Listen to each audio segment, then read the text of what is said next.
지금 오늘 전당대회가 있는데 벌써부터 결선 투표 가능성에 대해서 많이들 주목들을 하더라고요. 그럴 수밖에 없어요. 네. 그 4명이 나와서 한 명이 그쵸. 50을 넘지 않는 한 결선이 되는 건데 그 정도로 지배적인 영향력을 갖고 있는 사람이 지금 출마를 했느냐 이제 그걸 봐야 되겠죠. 네. 그러니까 이 결선 제도가 처음 도입이 된 게 23년도 김기현 대표 선출하는 전당대회부터였거든요. 네, 맞습니다. 예.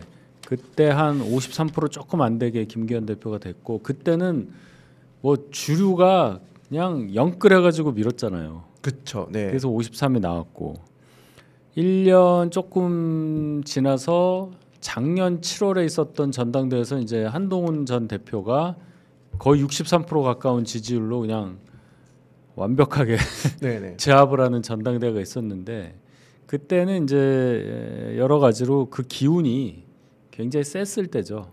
네. 예.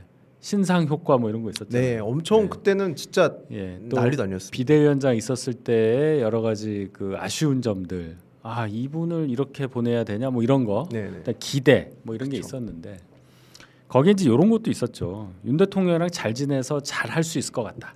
네, 잘 네, 아. 국정 운영을 잘 할 수. 그래서 아마 윤 대통령 지지하는 분들도 한 대표를 지지한 측면이 많았을 거예요. 네. 한 대표라면 윤 대통령 설득하고 윤 대통령과 잘 융합해서 잘 할 거다 이런 기대. 네네. 예, 근데 있었죠. 이제 그게 사라진 다음에 있었던 지난 5월에 있었던 그 대선 경선에서는 그게 빠지니까 네. 꽤 빠졌죠. 많이 빠졌죠. 63 중에 한 3분의 1이 빠진 거 아니에요. 네네. 그렇죠. 이제 그렇게 보시면 될 것 같고 그리고 이번은 어떻게 되겠느냐. 이번엔 그야말로 잘 모르겠는데 이렇게 되잖아요. 그렇죠. 일단은 제일 저는 큰 게 관심도가 정말 많이 떨어졌더라고요. 떨어졌죠. 정말 그러니까 제가 어떻게 이걸 느끼냐 피부적으로 체감하냐면 보통은 언론사들이 이 시점 지난주나 이번 주에 아마 전당대회가 제 관심이 많았으면 언론사 자체가 여론조사 엄청 돌렸을 겁니다.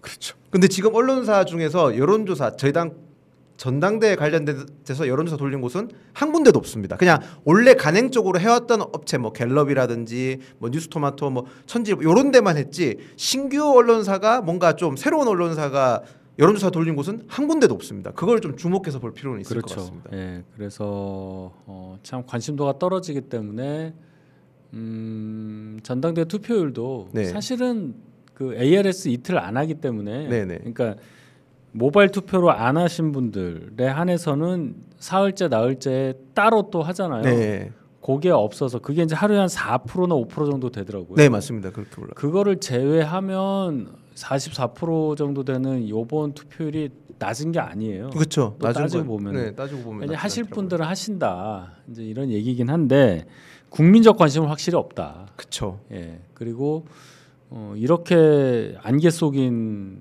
전당대회가 없다. 특히 최고위원 때문에. 네. 최고위원에 나서는 분들의 참 뭐라고 표현해야 될까? 그 중량감도 다양해졌어요. 네. 이렇게 표현해야 되겠네요. 네, 그게 정확한. 네, 중량감이 네. 다양해졌다. 네. 근데 그분들이 한 링에서 싸워 보니 이게 또 결과를 쉽게 얘기하지 못할 정도로 다른 양상이 벌어지더라. 네. 이제 이게 저희 당의 상태입니다. 그렇죠. 투표율 아까 말씀하셔서 보면 저희 당 대표 뽑는 전당대회에서 투표율이 가장 높았던 게 김기현 대표 선출될 때가 55% 나왔었고 한동훈 대표님 대표됐을 때는 48% 정도 나왔었거든요. 그러니까 실질적으로 이번에 투표 일수가 줄었고 여름 휴가인 것까지 고려하면 투표율 자체가 낮았다고 보기엔 좀 어려울 것 같다는 생각이 들고요. 그리고 제가 이제 비하인드로 얘기를 좀 들었는 게 이번에 후보 접수하기 전에 이제는 말할 수 있다처럼 국회에서 얘기 들리는 게 정말 안 나가려고 했대요. 현역 의원들은. 아 이번 전원대회. 네, 최고위원이 됐든 당 대표가 됐든 정말 안 나가려고 했고 눈치 게임 수준이 아니라 나가라 권유했는데도 정말 끝까지 안 나가려고 그랬었다더라고요. 그런지 현역 의원이 3명 나간 거잖아요. 네, 3명 나왔죠. 자 대표의 장동혁, 네. 최고위원의 최수진, 청년 최고의 우재준. 아, 그 신동호 의원. 아, 신동호 네 의원도 명까지. 있구나. 네. 그러네. 네.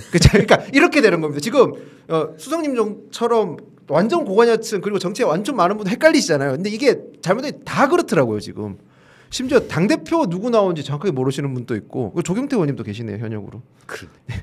뭐 많이 나갔네. 많이 나왔는데 그러니까 최고위원 후보로 그러니까 지금은 두 분이 나왔지만 정말 막판까지 안철수 후보도 나갔네. 네, 그렇네요. 근데 그러니까 마지막까지도 안 나가려고 다들 그러니까 보통은 서로 겹치면 안 되니까 나갈까 막 이런 눈치 싸움인데 그게 아니라 안 나가려고 눈치 싸움을 했다는 거죠. 그거는 그러면 최고위원에 대해서만 해당해 네, 최고위원 되겠는데요. 네. 장동혁 의원은 제가 볼 때 나가고 싶어 했을 거 보이고 네, 거기는 조경태, 조금, 안철수 두 분은 나간다고 공언을 했었으니까 여기에 해당되는 얘기는 아마 최고위원들 청년 최고까지 포함해서 아마 그런 느낌이 드는데요. 네, 그런 것 같습니다. 그러니까 최고위원, 청년 최고, 그러니까 당 대표도 저희가 생각하는 것보다 처음에 몇 분은 나가려고 했었던 분도 있었던 것 같더라고요 보니까. 근데 뭐 장동혁 의원 나간다고 하니까 이제 바로 접었었고 최고위원은 저희가 생각하는 것 이상으로 정말 안 나가려고 진짜 발버둥을 쳤다고 그러더라고요 정말로. 그래서 정말 이 정도로 무관심 전당대회가 있었나 싶은 생각이 드네요 저는 정말로. 뭐 그럴 수밖에 없죠. 이 네네. 지도부가 이런 생각했을 거예요. 이 지도부가 얼마나 갈 거냐. 네, 분명히 그 생각했을 겁니다. 그쵸. 바로 계산을. 본전 생각 나겠죠. 네. 두 번째는 이거 해서 나한테 도움이 되나 생각할 거예요. 네. 예. 그러면서 되게 웃겼는 게 전당대회는 별로 인기가 없는데, 그러니까 뭐 출마자가 별로 없었는데 시도당 위원장 뽑는 선거 있지 않습니까? 거긴 역대급으로 후보가 몰렸고 심지어 원래 결선 여권에 추대로 많이 했지 않습니까? 선거가 실제로 대구 같은 데는 거의 선거 갈 뻔했죠. 직전까지 가죠. 직전까지 갔고 아직 서울시당 위원장은 안 정해졌고 나머지는 거의 다 정해졌는데 대부분 다 선거를 했었습니다. 대구시당 빼고는. 저는 결과 몰라요. 그렇게 생각하시는 분들이 있더라고. 뭐 지도부나 뭐 가까운 사람 결과 아는 거 아니야? 그런 거 아닙니다. 전혀 몰라요. 아무도 모르고 네네. 알 수가 없고 네. 저는 뭐 지도부 이론도 아니고 예. 결과는 미리 알 수가 없는 게 알 수가 없어요. 지금 이제 여론조사 업체에서 아직까지 당에 전달을 안 했는 상황입니다. 그래서 4시쯤 넘어서 당에 전달할 거고 거기서 이제 직접 취합을 해야 됩니다. 해서 거기서 합산해야 돼요. 합산해서 네. 지금은 아직까지 결과 없어요. 알 수가 없고 안다고 하는 사람들은 다 거짓말입니다. 다 거짓말입니다. 네, 싹 다 거짓말입니다. 절대로 그거는 미리 먼저 말씀을 드려야 될 것 같고 그래서 일단 그러면 결과 대충 뭐 어떻게 보시나요? 지금? 일단 당 대표는 뭐 네. 계속 뭐 다른 데서도 얘기하지만 결선을 갈 거로 보고요. 네. 그건 필연이라고 보고 결선 가면 김문수 후보가 될 가능성이 저는 높다고 봅니다. 네네. 그럼 누가 결선 가느냐도 뭐 많이 들으셨겠지만 조경태, 안철수 두 분 중에 한 분이 2등 안에 들기는 제가 볼 땐 현실적으로 어려워 보여요. 특히 이제 조경태 후보에게 표를 찍으신 분들이 이 방송을 많이 보실 수가 있는데 그건 우리 생각이고 그렇죠. 당 전반적으로는 이분에 대해서 아직도 민주당에서 왔다는 그 낙인 효과가 있어요. 확실히 있긴 있더라고요. 확실히 있습니다. 네, 그건 냉정하게 말씀드려야 그게 됩니다. 그 김근식 후보에게도 있어요. 네, 있더라고요. 네, 이분도 민주당에서 시작을 했거든요. 네. 그러니까 이제 그런 거가 없을 수는 없는데 그게 더 크게 작용할 수밖에 없는 독특한 분위기다 이번에는. 네. 지금 또 그렇잖아요. 뭐 윤어겐 이런 얘기 나오니까. 네. 그래서 그런 것까지 생각을 해보면 처음에 예상했던 거와는 다른 결과가 많이 나올 수 있겠다. 특히 최고위원 선거에서. 네. 그러니까 이제 당 대표는 뭐 김문수 후보가 된다고 다들 그냥 내심 생각하실 거예요. 네. 뭐 500원 내기 하면 다 김문수라고 하실 겁니다. 네, 네. 자기가 바라는 거 말고. 그렇죠. 저희가 희망하는 거 말고 냉정하게 현실을 뭐 말하는 이유는 뭐 여러 가지 들 수 있겠지만 장동혁 후보가 워낙 적극적인 안티층을 만들어 버렸어요. 이번에. 그거는 아마 본인 앞으로 정치 얼마나 더 할지 모르겠는데 절대로 해서는 안 될 가장 후회되는 일이 될 겁니다. 본인에게. 네. 저는 그렇게 보고 그다음에 어쨌든 김문수 후보 쪽으로 그분이 안 되게 장동혁이 안 되기를 바라는 분들이 워낙 많아서 결국 결선까지 가게 되면 김문수 후보에게 또 그 운이 참 어디서 나온지 모르겠는데 두 번 이 개혁 성향 분들에게 힘을 받아서 당 대표가 되는 아이러니한 결과가 나올 가능성이 크다. 근데 이제 최고위원이 중요해요. 그렇죠.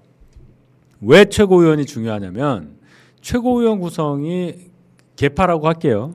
계파별로 어떻게 되느냐에 따라서 이 지도부가 얼마나 갈지를 볼 수가 있어서 그래요. 자, 우리 최고위원회는 9명으로 구성이 되어 있습니다. 네. 2명은 당연직이라 2명은 이미 있어요. 송원석 원내대표 그리고 김정재 정책위 의장. 다 친윤이라고 보잔 말이에요. 네. 자, 친김, 친윤, 친한 그냥 이렇게 얘기할게요. 네. 자, 그러면 최고위원 5명을 뽑습니다. 네. 1명 지명직이 있죠. 네. 자, 그렇게 해서 9명이잖아요. 자, 지명직 1명은 대표가 뽑으니까 친김문수계가 당연히 되겠죠. 네. 자, 그럼 친김은 2명 확보예요. 그렇죠? 그렇죠. 그다음에 이제 친윤 2명 확보야. 이제 네. 5명이 이제 어디로 갈 거냐인데 일단 최고위원 중에 남자 셋 여자 하나 그리고 청년 최고위원 이렇게 네. 봐야 되잖아요. 여기가 이게 지금 계산이 굉장히 애매해졌어요. 그렇죠. 일단 여러분들 관심 가지는 쭉 이제 누구는 누구 뽑고 누구는 어디는 누구 뽑고 이런 거 다 있잖아요. 네네. 자, 청년 최고위원부터 볼게요. 그럼 밑에서부터 다시. 네. 거기가 단일화를 해가지고 우재준, 손수저 둘로 압축이 됐어요. 네. 이게 양당 간에 거긴 투표권이 한 표가 있기 때문에 네. 이게 결선 투표 같이 돼버린 거예요. 그렇죠. 네. 근데 이게 우재준 후보에게 도움이 되는 거냐? 역으로 안 될 가능성이 있단 말이에요. 그렇죠. 예. 네. 이게 너무 선명해져 버려가지고 자 손수조 후보는 지금 거의 뭐 윤호개인 쪽으로 완전 돌아섰다며. 네. 원래 2년 전에 안철수 네. 후보가 김기현 후보하고 경쟁했을 때 안철수 캠프 쪽의 공보총괄이었어요. 그래서 네, 저하고 방송을 예, 1대1로 네. 방송도 여러 번 했거든요. 근데 이번에 이제 윤호개인으로 나와서 이제 뭐 영혼 없이 이제 한단 말이에요. 생존 본능이라고 표현하겠습니다. 그렇죠. 예. 근데 지금 같은 분위기에서 그런 우재준 의원이 현역 의원이라는 거 또 여러 가지 뭐 언론 노출이라든지 이런 게 앞선다고 볼 수도 있는데 지금 썩 결과가 좋은 결과를 예측하는 분들이 적어요. 네. 저도 그렇게까지는 생각 안 했는데 많은 그 평론하시는 분들 또 여기저기서 정보 끌어오시는 분들이 그런 얘기를 하니까 저도 굉장히 놀라는 상황입니다. 네. 자, 그런 상황. 그다음에 이제 여성 최고위원 보자고요. 무조건 한 분 들어가시니까 양양자 최수진. 저는 양양자 의원 된다고 보는데 요쪽은 그래도 양양자로 보시는 분들이 더 많아요. 최수진 의원에 대한 어떤 뭐 투표 뭐 지원 뭐 이런 게 지시가 내려갔다 말은 하는데 그게 잘 안 먹힐 겁니다. 그렇죠. 안 일단 먹히죠. 그분이 누군지 잘 모르고. 네, 그게 제일 큰 것 같습니다. 예. 양양자 의원은 그래도 꽤 알려진 분이라고 좀 보기 때문에 네. 거기는 제가 양양자 의원 된다고 저는 한 95% 확신을 하고요. 나머지 이제 남자분 3분이 중요한데 네. 맨 처음에 저는 김재원 의원은 당연히 된다고 하고 뺐어요. 그 다들 그렇게 봤었죠. 디폴트라고 네, 봤는데 디폴트로. 네. 이게 또 이상한 얘기가 돈단 말입니다. 네. 김민수라는 사람이 김재원을 제치고 들어온다. 심지어 김민수가 1등할 수도 있다. 네, 그런 얘기. 뭐 이런 네. 얘기까지 도니까 그럼 이게 어떻게 되냐? 네. 김신김 이렇게 되는 거냐? 네.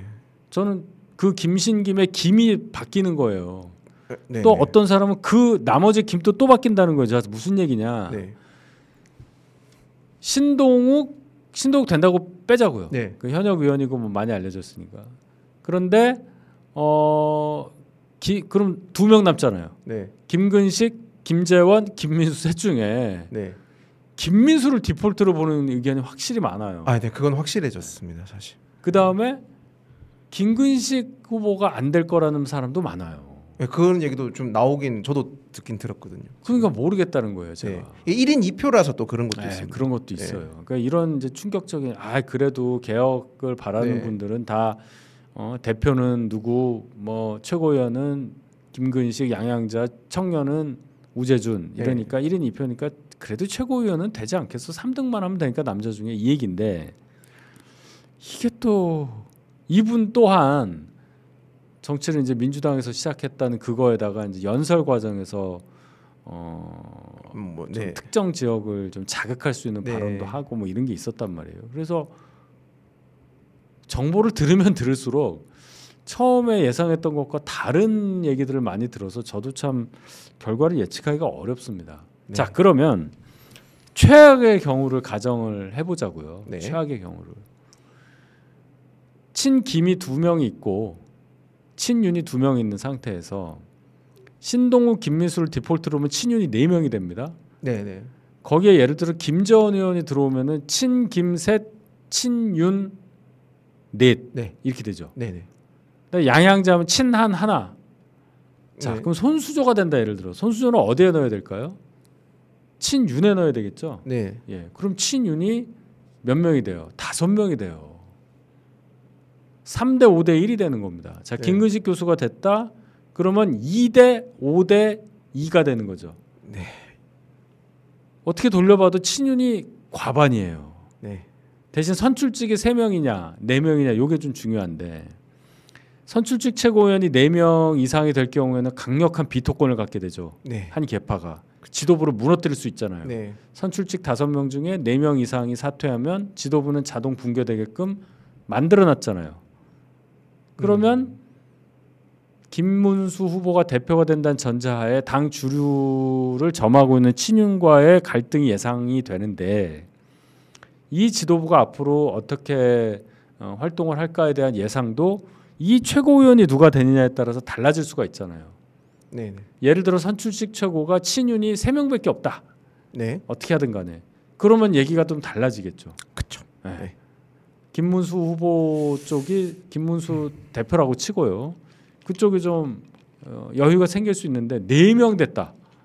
막 5명 됐다. 이러면 뭐 제가 볼 때는 자폭 가능성이 있어요. 충분히 가능성이 충분히 있어요. 네. 지금 이 갈등 양상이 지금 우리가 이분들이 전환길 때문에 우리가 지금 막 헷갈려서 보는데 김문수 후보 쪽과 친윤 쪽 간의 갈등은 굉장히 커요. 저희가 생각하는 것보다 훨씬 깊이가 굉장히 커요. 깊더라고요. 왜냐하면 이해관계에 얽힌 지역이 똑같아요. 영역이 똑같다고요. 그러니까 같은 곳을 바라고 있는 거예요. 네.